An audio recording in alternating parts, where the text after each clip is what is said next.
Assalamualaikum warahmatullahi wabarakatuh. Halo Sobat Guru, saya Ibu Junaida dari SMA Negeri 1 Prajekan, CGP Angkatan 10.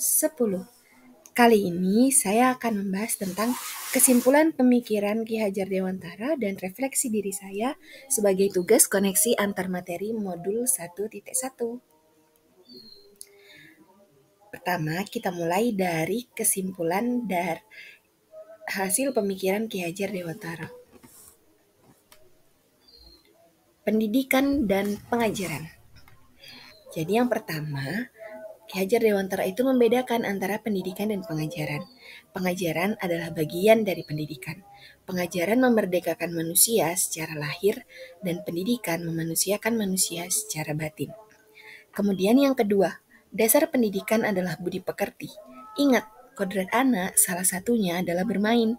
Sebagai pendidik, kita dapat membawa permainan dalam proses pembelajaran. Dengan begitu, siswa akan belajar tentang budi pekerti. Jadi, dalam proses pembelajaran, ia akan melibatkan pikiran, perasaan, dan kemauan sehingga tercipta tenaga untuk belajar. Atau lebih kenal dengan cipta, rasa, karsa, dan raga.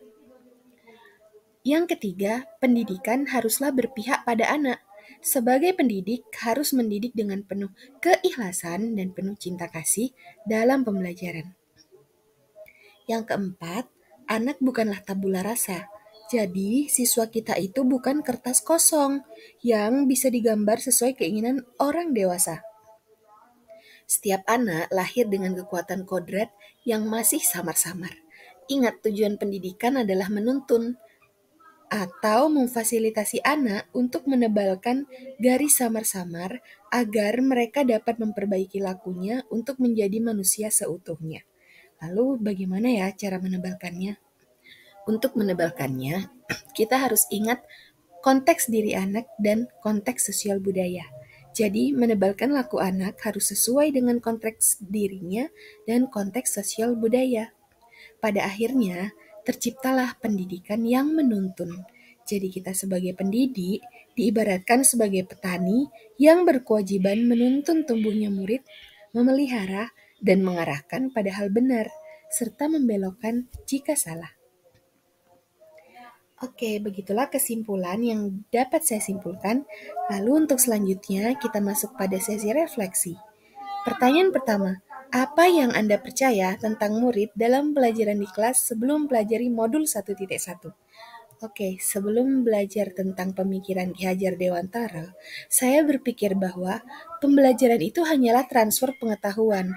Jadi ketika siswa saya mendapat nilai di atas KKM, maka saya berpikir bahwa pembelajaran saya telah berhasil. Dan saya seringkali menganggap bahwa siswa adalah kertas kosong. Mereka siap sedia selalu menjadi penerima ilmu pengetahuan yang pasif tanpa perlu didengar pendapatnya. Nah, sehingga saya sering mengabaikan kebutuhan dan kemauan murid. Pembelajaran yang saya lakukan juga berpusat pada guru. Jadi saya adalah aktor utama yang mendikte dan harus didengar. Lebih sering menggunakan metode ceramah tanpa memberikan pengalaman bermakna pada murid. Sehingga murid seringkali atau jarang sekali saya libatkan dalam buat kesepakatan atau aturan kelas. Nah, tapi saya sekarang menyadari bahwa apa yang saya lakukan itu adalah kurang tepat, sehingga ada hal yang ingin saya rubah.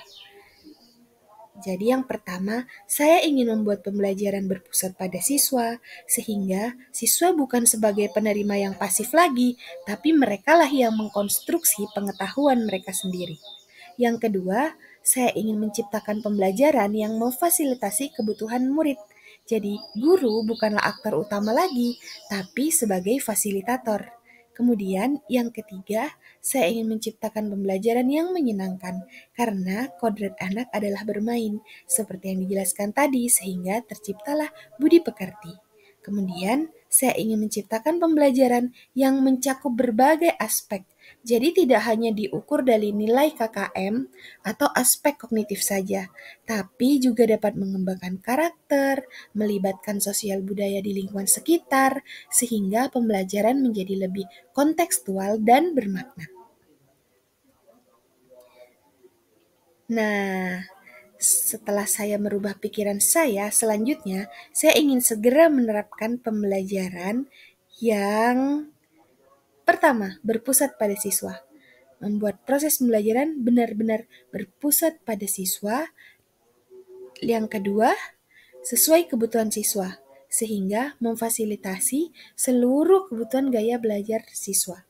Yang ketiga, kontekstual dan menyenangkan. Saya ingin membawa kekuatan sosial budaya yang ada di lingkungan sekitar mereka ke dalam kelas dengan melakukan pengaitan antara materi fisika, karena kebetulan saya adalah pengajar fisika, yang saya ajarkan dengan kekuatan sosial budaya, sehingga harapannya pembelajaran menjadi lebih kontekstual dan bermakna bagi kehidupan sehari-hari siswa. Ini sebesar Inilah 20 dokumentasi pembelajaran meter yang kuadrat. sempat saya Terus yang dokumentasikan. A2 jika kita tekan, maka di sini nanti akan bertemu 30 meter kuadrat. Dan F1 atau berat dari mobilnya sendiri itu ada. Sekian presentasi dari saya. Terima kasih atas waktu dan kesediaan untuk mendengarkan penjelasan dan narasi ini. Assalamualaikum warahmatullahi wabarakatuh. Salam guru penggerak.